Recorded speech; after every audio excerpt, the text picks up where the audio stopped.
साथियों, आज के वीडियो में हम चर्चा करने वाले हैं बार काउंसिल में इनरोलमेंट कैसे होता है। अच्छा, स्टूडेंट एलएलबी कर लेते हैं, उसके बाद सबसे बड़ा क्वेश्चन उनके सामने ये होता है कि बार काउंसिल में इनरोलमेंट कैसे होगा। तो आज उसी के बारे में हम बातचीत करेंगे, इनरोलमेंट कैसे होगा। और कल मैंने एक वीडियो डाला था जिसमें 15 मिनट की अपनी चर्चा हुई थी। उसमें हमने बताया था कि एलएलबी आप कर रहे हो, अच्छे एग्जाम देने, अच्छे नंबर प्राप्त करने के लिए आप कौन सी बुक आपको पढ़नी चाहिए, कौन सा एडिशन पढ़ना चाहिए। तो अगर वो वीडियो किसी ने नहीं देखा है तो वीडियो मेरे चैनल पे मिल जाएगा, वो देख लें। और ज़्यादा से ज़्यादा चैनल को सब्सक्राइब करें, और वीडियो अच्छा लगता है तो लाइक करें। अगर कोई भी किसी प्रकार का कोई क्वेश्चन है तो हमसे आप पूछ सकते हैं कमेंट बॉक्स में। तो चलिए आज हम बात करते हैं एनरोलमेंट की प्रक्रिया की। देखिए, सबसे पहले अपनी एलएलबी जैसे ही कंप्लीट होती है, कॉलेज में अपनी मार्कशीट आ जाती है। मार्कशीट लेके आनी है कॉलेज से, और प्लस में करेक्टर सर्टिफिकेट वो देते हैं, वो लेके आना है। और प्लस में टीसी लेके आनी है। तो ये तीन चीज़ें, और प्रोविजनल सर्टिफिकेट होता है वो भी लेके आना है। ये तीन चार चीज़ें सबसे पहले आपको कॉलेज से कलेक्ट करनी होगी। उसके बाद आपके पास जितने भी आपके ओरिजिनल डॉक्यूमेंट हैं वो आपको अपनी जगह सेव रखने होंगे। इस चीज़ का ध्यान रखें, प्रत्येक ओरिजिनल डॉक्यूमेंट होना चाहिए। अगर आपके पास कोई ओरिजिनल डॉक्यूमेंट नहीं है तो इनरोलमेंट में आपको समस्या आ सकती है। तो इस चीज़ का सबसे पहले ध्यान रखें। कोई भी अगर आपके पास ओरिजिनल डॉक्यूमेंट नहीं है तो आप उसको बनवा लें। जैसे माइग्रेशन वगैरह नहीं है तो आप यूनिवर्सिटी से माइग्रेशन वगैरह ले आओ। अगर आपके पास कास्ट सर्टिफिकेट नहीं है, आप एससी एसटी से बिलोंग करते हैं, तो कास्ट सर्टिफिकेट आपको लगेगा। अगर आपके पास नहीं है तो उसको बनवा लो जल्दी, ज़्यादा टाइम नहीं लगता। मूल निवास नहीं है वो भी बनवा सकते हैं। तो डॉक्यूमेंट आपको सबसे पहले तैयार रखने हैं। फिर उसके बाद सबसे बड़ी गलती क्या करते हैं जो नए स्टूडेंट होते हैं, जो फर्स्ट जनरेशन लॉयर है ना, सबसे बड़ी बात तो उनके लिए है कि उनको ज्ञान इतना होता नहीं है कि क्या कैसे प्रक्रिया करनी है। हाँ, जिसके घर में पहले पिताजी हैं या फिर और कोई भी परिवार का सदस्य लॉयर या वकील रहा हुआ है तो उसको जानकारी है, उसने उसको बता दिया, वो किसी प्रकार से हेल्प लेके वो कर सकता है। लेकिन जो फर्स्ट जनरेशन लॉयर हैं उनको ये नहीं पता होता कि इन्वॉल्वमेंट कैसे होता है और मैं क्या क्या करूँ उसके लिए। तो सबसे बड़ी गलती ये करते हैं कि ओरिजिनल डॉक्यूमेंट अपने पास हो गए सारे, हम लेके मित्र पे पहुंच गए फॉर्म भराने के लिए, लेकिन एक छोटी सी गलती कर देते हैं, उसको हम पोस्ट भी कर देते हैं। लेकिन अब क्या है, बीसीआई ने एक रूल निकाल दिया कि आपको पुलिस वेरिफिकेशन मैंडेटरी कर दिया है। पुलिस वेरिफिकेशन 3 महीने का होना चाहिए। 3 महीने के अंदर अगर पुलिस वेरिफिकेशन बनवाए हो आपका तो चल जाएगा। और वो साथ में पोस्ट करना है। सबसे बड़ी गलती ये मैंने भी की है और मेरे साथियों ने बहुत सारों ने की होगी। जो वीडियो देख रहे हैं उनमें से शायद किसी ने एनरोलमेंट कराया होगा तो उनके साथ ऐसी गलती हुई होगी। हाँ, साल 2 साल पहले की बात थी, तब तक पुलिस वेरिफिकेशन ज़्यादा मैंडेटरी नहीं था, अभी कर दिया है। तो पुलिस वेरिफिकेशन आपको बनवा के रखना है। पुलिस वेरिफिकेशन में टाइम लगता है 5-7 दिन का। तो ये मत सोचना कि मैं तो आज ही वो कर दूंगा तो मेरा पुलिस वेरिफिकेशन आ जाएगा, दूसरे दिन मैं इनरोलमेंट के लिए तो कागज भेज दूंगा। ऐसा कुछ नहीं है। पुलिस वेरिफिकेशन कराओ। उसके लिए आपको पहले मित्र पे फॉर्म भरना होगा, रसीद कटती है, चालान वगैरह कटता है, उसको वो कटवा के यहाँ पे फिर थाने से फॉर्म वगैरह आ जाता है, आप उसको बनवा लो। फिर आपको सारे ओरिजिनल डॉक्यूमेंट लेके आपको ई मित्र पे पहुंच जाना है। ई मित्र वाले से बात करके उनको बोलना है कि बीसीआई में इनरोलमेंट करवाना है। तो वो क्या करेंगे, आपके सारे डॉक्यूमेंट लेने लेके, प्रत्येक डॉक्यूमेंट आपका स्कैन होगा, बाकायदा आपकी फ़ोटो भी स्कैन होगी और आपके सिग्नेचर वगैरह भी स्कैन होगी। वो सारे अपलोड कर देंगे। सारे अपलोड करने के बाद वो आपको एक प्रिंट आउट देंगे। अच्छा, उसमें आपकी एक रसीद कटेगी, जो पैसा बीसीआई को जाता है। अब क्या है, पहले तो वो रसीद लगभग 15-16 हज़ार रुपये लगते थे। एस सी एस टी के शायद 13 कुछ लगते थे, 13 हज़ार कुछ। अच्छा, ओबीसी जनरल के 16 हज़ार के समथिंग कुछ लगते थे।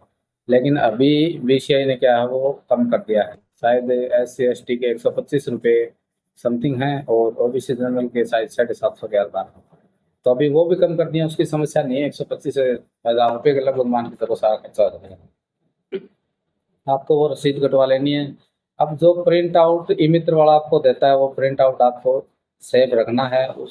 उसके साथ एक उसी से दुकान वाले से ई मित्र वाले से एक लिफाफा ले लो, उस प्रिंट आउट को उस लिफाफे के अंदर डाल दो फोल्ड करके। प्लस में जितने भी आपके ओरिजिनल डॉक्यूमेंट है, कौन से, वही ओरिजिनल डॉक्यूमेंट जो स्कैन किए हैं, और जो आपको प्रिंट आउट देगा ई मित्र वाला, उस प्रिंट आउट के अंदर प्रत्येक चीज़ें उसमें स्कैन की हुई होगी, वो देख लेना आप, सीरियल वाइज देख लेना, एक नंबर से लेके सारे जितने भी डॉक्यूमेंट हैं वो डॉक्यूमेंट आप उसके अंदर डालते जाओ। टोटली डॉक्यूमेंट डाल दो, 5-7 फोटो याद करके डाल लेना, आपकी पासपोर्ट साइज फोटो 5-7 उसके अंदर याद करके डाल देना, वो भी मैंडेटरी है। आवश्यकता होगी उतनी वो ले लेते हैं और बाकी अपने वापस आ जाएगी, उसकी समस्या नहीं है। अभी डॉक्यूमेंट वगैरह सारे इस लिफाफे के अंदर डाल के उसके ऊपर आपको एड्रेस डालना है, BCI जोधपुर का ओल्ड बिल्डिंग जो है उसका आपको एड्रेस डालना है, और पोस्ट ऑफिस में जाके उसको पोस्ट कर देना है। स्पीड पोस्ट करोगे जल्दी आपका वहाँ पहुँचेगा, और जितना जल्दी पहुँचेगा उतना जल्दी काम होगा। जैसे वहाँ BCI की मीटिंग होती है, जितना जल्दी होगा उस मीटिंग में अगर आपके डॉक्यूमेंट वगैरह आपकी फाइल आगे आ गई तो आपका जल्दी हो जाएगा, वरना फिर वही बात है, अगली मीटिंग के लिए वेट करो। तो इस चीज़ का ध्यान रखना है, सारे डॉक्यूमेंट वगैरह अंदर पैक करने हैं, उसको सील करना है, उसके बाद उसके ऊपर एड्रेस वगैरह लिखना है BCI का। नीचे कोने में फॉर्मेट पता होगा आपने कभी कोई पोस्ट किया हो तो, नीचे खुद का एड्रेस भी देना है, पूरा एड्रेस देना है। उस एड्रेस के आधार पर ही आपके डॉक्यूमेंट जाएंगे, उसी के आधार पर वो एक्सेप्ट करेंगे। प्लस में अगर आपका इन्वॉल्वमेंट वो कर देते हैं, करने के बाद आपके डॉक्यूमेंट आपके पास वापस आएंगे, कैसे आएंगे, वो उसी एड्रेस के आधार पे आएंगे। अगर आपने एड्रेस गलत दे दिया तो आप उसके जिम्मेदार होंगे, BCI इसके जिम्मेदार नहीं है, क्योंकि वो देखती है कि एड्रेस क्या है, उसी एड्रेस पे वो वापस भेजती है डॉक्यूमेंट वगैरह और कार्ड वगैरह बना के। तो इस चीज़ का अपने को ध्यान रखना है। अभी क्या है, जैसे ही अपन वो फॉर्म फिल करते हैं उसमें अपने को फीस चालान का एक मैसेज वगैरह आता है, वो सेफ रखना है। अपने डॉक्यूमेंट आगे जैसे ही पहुंच जाते हैं BCI के अंदर, BCI के अंदर पहुंचते ही वो आपके पास एक मैसेज छोड़ते हैं कि ऐसे ऐसे करके अपने पास डॉक्यूमेंट आ चुके हैं इस तारीख को, तो फिर वो आगे की प्रक्रिया शुरू हो जाती है। अभी ये नहीं है कि आपके डॉक्यूमेंट आज पहुंच गए, आपके 10 दिन में इन्वॉल्वमेंट हो जाएगा, ऐसा कुछ नहीं है। इन्वॉल्वमेंट में टाइम लगता है, थोड़ा संयम आपको बनाना पड़ेगा। कम से कम ये मान के चलो 2-2.5 महीने कम से कम लग जाते हैं। हाँ, किसी की किस्मत अच्छी है, आज चले गए, डॉक्यूमेंट पहुंच गए और मीटिंग भी नज़दीक है उनकी, तो वो जल्दी निकाल देते हैं, वो बात अलग है। बाकी मान के चलो 3 महीने का प्रोसेस ये होता है, तो 3 महीने कम से कम आपको धीरे रखना पड़ेगा। अब वापस आने का भी प्रोसेस है, जैसे डॉक्यूमेंट आएंगे उससे पहले आपके पास एक मैसेज आएगा जिसके अंदर आपका रजिस्ट्रेशन नंबर होगा, रजिस्ट्रेशन ईयर होगा, वो पहले आ जाएगी। अच्छा, जैसे ही वो आपके पास मैसेज आता है उसके 4 या 5 दिन बाद आपके पास आपके डॉक्यूमेंट आ जाते हैं। उस डॉक्यूमेंट में क्या होता है, एक बड़ा लिफाफा आता है, उसके अंदर, उस लिफाफे को आप अगर खोलते हो ना तो उसके अंदर आपके जितने भी ओरिजिनल डॉक्यूमेंट वगैरह हैं वो सारी चीज़ें आपने जो भेजी है ना वो सेम टू सेम चीज़ें आपके वापस मिल जाएंगी। प्लस में उसके साथ एक BCI द्वारा भेजा गया प्रमाण पत्र होता है जो आपको अपने पास रखना होता है। अपने अगर आपने अधिवक्ता का कोई ऑफिस बना रखा है तो उसमें आप लगाओ उसको, वो ज़रूरी है रखना।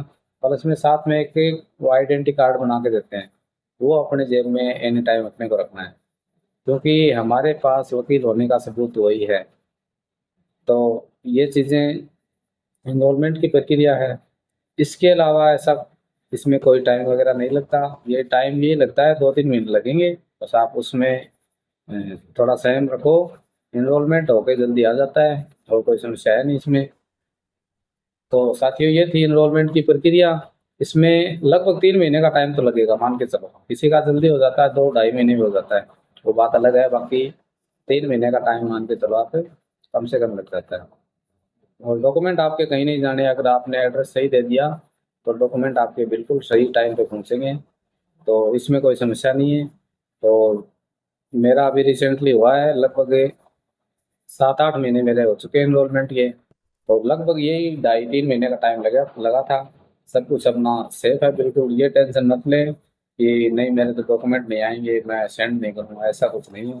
आप जितने जल्दी इनरोलमेंट के लिए कागज भेजेंगे उतना जल्दी आपका इनरोलमेंट होगा, उतना जल्दी ही आपका एक्सपीरियंस काउंट होगा। अब डे बाय डे रोजाना कोई ना कोई जजमेंट ऐसा निकलता है जिसके अंदर एक्सपीरियंस भी काउंट होता है अपना अधिवक्ता का। अब जैसे आरजेएस का अभी चला था, प्रत्येक कई राज्यों ने तो क्या कर दिया था कि जैसे आरजेएस का एग्जाम देने के लिए 3 साल की प्रैक्टिस मैंडेटरी कर दी। अपने राजस्थान में नहीं हुआ था, लेकिन इस बार राजस्थान राज्य में भी ये हो गया है। आरजेएस की आप एग्जाम दोगे तो उससे पहले आपके पास 3 साल का एक्सपीरियंस होना चाहिए कोर्ट में बैठने का। अब कोर्ट में बैठने का मतलब ये नहीं है कि मैंने फर्स्ट ईयर में एडमिशन ले लिया और मैं कोर्ट में बैठने लग गया, फाइनल ईयर तक मेरा 3 साल हो गया और मैं तो एग्जाम दे दूंगा, नहीं, ऐसा कुछ नहीं है। इनरोलमेंट की डेट जो है उस डेट से अपना काउंट होता है, टाइम पीरियड उसी डेट से काउंट होता है और उसी के आधार पर अपना 3 साल काउंट होते हैं। उसके बाद ही आप एग्ज़ाम दे पाओगे। तो जितना जल्दी हो सके इनरोलमेंट करवा लो, और जिसने करवा लिया उसको बहुत बहुत बधाइयाँ। अच्छी बात है, प्रैक्टिस करो कोर्ट के अंदर। और जो अभी एलएलबी कर रहे हैं वो आगे इन चीज़ों को फेस करोगे। एलएलबी करो, अच्छे से अच्छे नंबर लेके आओ। कहीं ना कहीं परसेंटेज भी बहुत मायने रखते हैं।